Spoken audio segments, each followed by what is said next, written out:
திருக்கார்த்திகை வரனால திருவண்ணாமலை தான் போகலான்னு பிளான் பண்ணியிருந்தோம். இங்கே அந்த சென்னை டு திருவண்ணாமலை வந்து ஒரு 4 ஹவர்ஸ் கிட்ட எங்களுக்கு காமிச்சிச்சு. திருக்கார்த்திகைக்கு முந்தின நாளே நாங்கள் திருவண்ணாமலைக்கு ரீச் ஆகிற மாதிரி பிளான் பண்ணி வச்சுருந்தோம். மார்னிங் வந்து பிரேக்ஃபாஸ்ட்லாம் முடிச்சுட்டு வந்து ஒரு ஆஃப்டர்நூன் ஆக்கில் நாங்கள் வந்து கிளம்பணும். இங்கேருந்து லஞ்சுக்கு வந்து அம்மன் டீ டைம் அப்படிங்கிற கடை தான் நிப்பாட்டினாங்க. இங்கே வந்து சாப்பாடுலாம் உண்மையிலேயே சூப்பராக இருந்துச்சு. இந்த கடை வந்து திருவண்ணாமலைக்கு ஒரு 1 ஹவர் முன்னக்கூட்டி வந்து வந்த மாதிரி இருந்துச்சு எங்களுக்கு. திருவண்ணாமலை நாங்கள் ரீச் ஆனதுக்கப்புறமா வந்து காரை பார்க் பண்ணிட்டு கோயிலுக்கு வந்து நாங்கள் ஆட்டோ பிடிச்சி தான் போனோம். ஏன்னா கார் பார்க்கிங்க்கும் கோயிலுக்கும் அவ்வளோ டிஸ்டன்ஸ் இருந்துச்சு. இங்கேருந்து ஆட்டோ புக் பண்ணி நாங்கள் வந்து கோவிலுக்கு ரீச் ஆனதுக்கப்புறமா வந்து சாமி கும்பிட தான் லைனில் நின்னோம். சாமி வந்து திருக்கார்த்திகை அப்போ நம்ம கும்பிடணும் அப்படின்னு நினச்சோன்னா எப்படியும் ஒரு 5 ஹவர்ஸ் மேலே ஆயிடுது சாமி கும்பிட்டுட்டு வெளியே வர்றதுக்கு. சாமி நல்லா கும்பிட்டு முடிச்சுட்டு கிரிவலம் போக ஆரம்பிச்சிட்டோம். ஃபஸ்ட்டு வந்து இந்திரலிங்கம்னு ஒரு சாமி இருக்கும், அங்கே கும்பிட்டு முடிச்சுட்டு அதுக்கப்புறம் தான் வந்து கிரிவல பாதையே ஸ்டார்ட் ஆக ஆரம்பிக்கும்.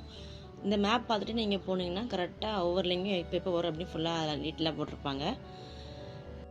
திருவண்ணாமலை வந்து நாங்கள் போன டைம் காலையில் வந்ததுனால வந்து எல்லா சாமியும் கும்பிட்டுட்டே போனோம். இங்கே நிறைய கோயில் இருக்கும். நீங்கள் கிரிவலம் போகும்போது வரிசையாக கோயில் மட்டும்தான் அதிகமாக இருக்கும். நைட்டு போனாலும் அவ்வளோவா பார்க்க முடியல, கோயிலுக்குள்ளே சாமியெல்லாம் கும்பிட முடியல எங்களால். கிரிவலம் சுற்றி முடிச்சு கரெக்டாக நாங்கள் வந்து கோயிலுக்கு வரவும் வந்து சப்பரம் ஃபுல்லாக வெளியே கிளம்பி வர ஆரம்பிச்சிட்டாங்க. ஒரு 2 மணிக்கிட்ட கொண்டு வந்தாங்க வெளியே. அப்போ வந்து ரொம்ப அழகாக இருந்துச்சு சாமி ஃபுல்லாகவே பார்க்குறதுக்கு. நல்லா அந்த சப்பரத்தை அப்படி ஒரு மாதிரி அவங்க தீவாரெலாம் காமிச்சு சூப்பராக கொண்டு வந்தாங்க. ரொம்ப பார்க்க அழகாக இருந்துச்சு.